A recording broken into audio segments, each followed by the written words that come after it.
Ilap ang dalan tungod kini sa pagkahimulan. Ngano muhilak ang mga mata kini tungod sa una natong pagpakasala.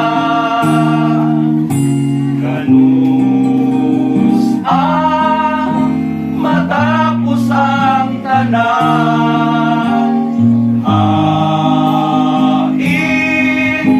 na pangutlanan, kini ang iba't tiningdugan nga samaran. Kining mga kasakit kanatong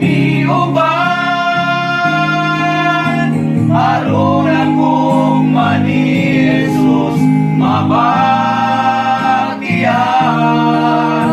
ang kapait ug kalaay, ang tuson lang sa kanunay, ang maangkunang tinuod nga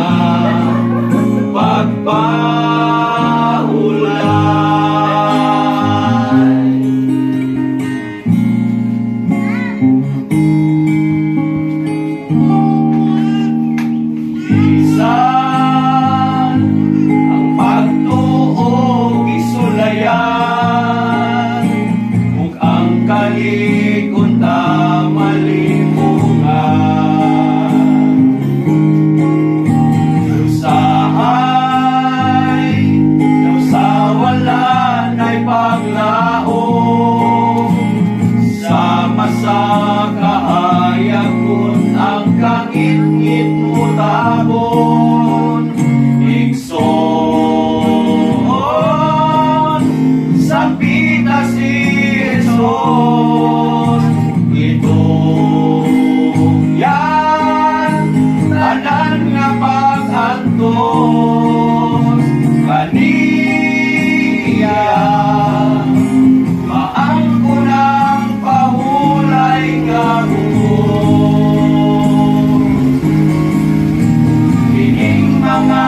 kasakit kanatong niuban,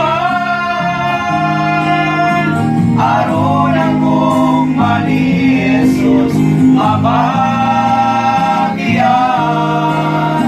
ang kapait ug kalaay, ang tuson lang sa kanunay, ang maangkunang tinuod nga